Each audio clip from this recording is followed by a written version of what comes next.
네, 필러 실제 사례를 한번 보겠습니다. 이분 같은 경우에는 나이에 비해서 조금 얼굴이 노안이라고 생각이 되셔서 오셨는데, 다음 케이스는 이마 필러인데요. 코 필러 하신 분인데요. 눈밑 필러 케이스인데요. 눈밑 필러도 많이들 고민하시고, 네, 필러 실제 사례를 한번 보겠습니다. 이분 같은 경우에는 나이에 비해서 조금 얼굴이 노안이라고 생각이 되셔서 오셨는데, 제일 눈에 띄는 데가 얼굴 윤곽선 자체가 울퉁불퉁해 보이죠. 그래서 특히나 이 옆볼 부위가 많이 꺼져 있으시고, 눈밑이랑 앞볼 부위가 좀 평평하게 꺼져 있고, 팔자 쪽도 같이 꺼져 있기 때문에 이 부위를 볼륨감을 주기 위해서 필러 시술을 했고요. 그 다음에 이제 턱선이 이쪽이 좀 뭉툭해 보이기 때문에 턱끝 시술을 같이 한 케이스입니다. 보시면은 이쪽 옆볼에 한 2cc 정도, 평균적으로는 옆볼 부위는 한 2cc 정도가 많이 들어가고요. 많게는 뭐 3cc까지 들어가는데 이분은 2cc, 그리고 팔자 부위에 1cc, 그리고 앞볼 부위에 1cc, 그 다음에 턱끝 부위에 1cc, 그래서 토탈 1, 2, 3, 4, 5, 6, 7, 8, 9, 9cc가 들어간 케이스입니다. 보시기에 9cc 하면은 굉장히 많아 보이시죠? 근데 이분은 9cc를 넣고 굉장히 만족한 케이스로 그냥 자연스럽게 조금 더 동안의 얼굴 형태가 된 거를 보실 수가 있습니다. 다음 케이스는 이마 필러인데요. 여기 아까 말씀드린 대로 눈썹 이쪽이랑 가운데 쪽이 가장 좀 꺼지는 부위라서 여기가 좀 울퉁불퉁해 보이게 돼요. 그래서 여기를 좀 매끈하게 개선을 원하시는 분들이 이마 필러를 요즘에 좀 많이 하시는데요.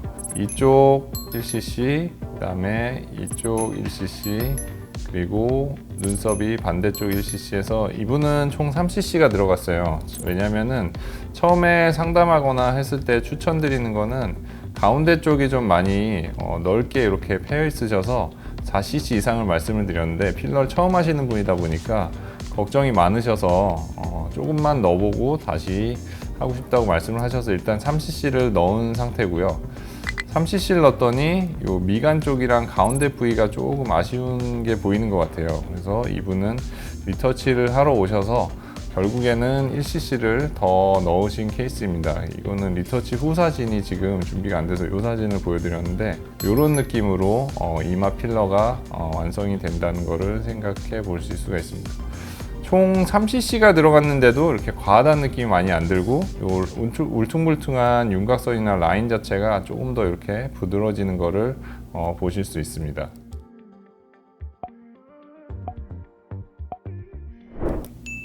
다음 케이스를 또 보겠습니다. 코 필러 하신 분인데요. 남성분들 코 같은 경우에, 여성분들도 많이 하시지만 요 콧대 자체가 조금 낮고 그 다음에 코끝이 좀 떨어져 있는 경우에 이쪽 부위를 좀 살리고, 그 다음에 코끝을 같이 좀 살려서 코가 조금 더 남성적으로, 아니면 여성분들도 좀 더 오똑한 코가 될 수 있게 필러 시술들을 많이 하시는데요. 코 필러 하실 때 이제 걱정하시는 부위는 이쪽이에요. 여기가 너무 많이 들어갔을 때 특히 여성분들이 약간 아바타 느낌이 나는, 좀 남성적인 느낌이 나실까봐 여기 코 필러를 좀 두려워하시는데, 제가 시술할 때 항상 말씀을 드려요. 쌍꺼풀 라인 기준으로 해서 거기보다 위로 올라가지 않게 하면은 자연스럽게 선이 이어진다고 말씀을 드리는데, 이분도 그 라인을 따서 이렇게 채웠기 때문에 시술 전에 비해서 봤을 때 조금 더 자연스러운 느낌으로 코가 많이 오똑하게 올라가신 것을 보실 수가 있습니다. 그리고 코 필러 같은 게 좀 특이한 게, 요 필러 들어간 부위가 여기까지는 코뼈가 차지하고 있고 아래쪽은 연골 부위예요. 그래서 필러만으로는 연골 모양 자체를 많이 변형을 시키기가 좀 어렵기 때문에, 필요한 경우에는 코끝이 떨어져 있는 분들은 코를 올려주는 C를 같이 넣어서 코끝을 좀 더 세우면 도움이 되는 경우들도 있습니다. 자, 그러면은 다음 케이스를 또 보시겠습니다. 눈밑 필러 케이스인데요. 눈밑 필러도 많이들 고민하시고 오시는 부위세요. 눈밑이 요 부위가 이렇게 꺼지면서 특히나 눈 밑 지방이, 이분은 눈 밑 지방도 같이 좀 동반이 돼 있으신데 이 부위를 채우게 되면은 그늘져 보이고 피곤해 보이고 이런 부위들이 이렇게 좀 매끈해지면 훨씬 좀 어려 보이면서 인상이 좀 밝아 보이는 느낌이 들 수가 있습니다. 그래서 눈밑 필러를 잘 시술을 했을 때 만족도가 굉장히 높은 부위이긴 하고요. 하지만 그만큼 좀 까다로운 부위이기도 해요. 피부가 얇고 움직임이 많고 아까 말씀드린 것처럼 눈밑 지방이 조금 동반이 돼 있는 경우에는 젊으신 분들은 탄력이 있을 때 어느 정도 개선이 많이 되는데 조금 나이가 들어갈수록 탄력이 떨어져서 여기가 조금 울퉁불퉁하신 분들 같은 경우에는 필러로 완벽하게 개선시킬 수가 좀 어려운 부위이기도 한데 그래도 필러로 적당량을 넣었을 때 결과가 나오면은 그래도 어느 정도는 만족할 수 있는 개선 효과가 보일 수가 있습니다.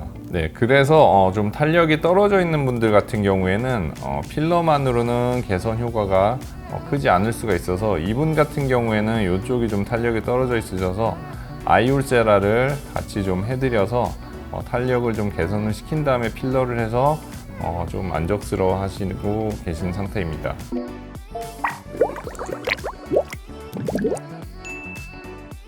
네, 이상 실제 필러 사례들을 보면서 설명을 드려봤는데요. 가장 많이 하시는 부위들이에요. 뭐 이마, 팔자, 눈밑, 턱끝, 볼 이런 데가 좀 필러로 개선을 시킬 수 있는 부위들인데 요즘에는 사실 필러에 대한 두려움도 좀 많으시고 부작용이나 필러가 이동하지 않을까 이런 걱정들을 많이 하시는데 적합한 필러를 잘 시술했을 때 또 필러만한 결과를 보일 수 있는 시술도 없는 게 바로 필러만의 장점이고요.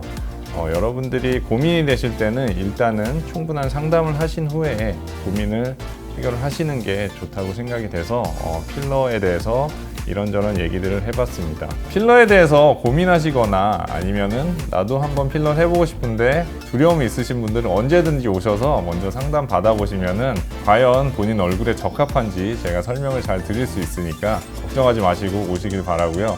꼭 제가 아니더라도 주치 선생님과 상의를 해서 만족할 만한 시술 결과를 얻으시길 바라겠습니다. 지금까지 채우다 김선생 김세진 원장이었습니다. 감사합니다.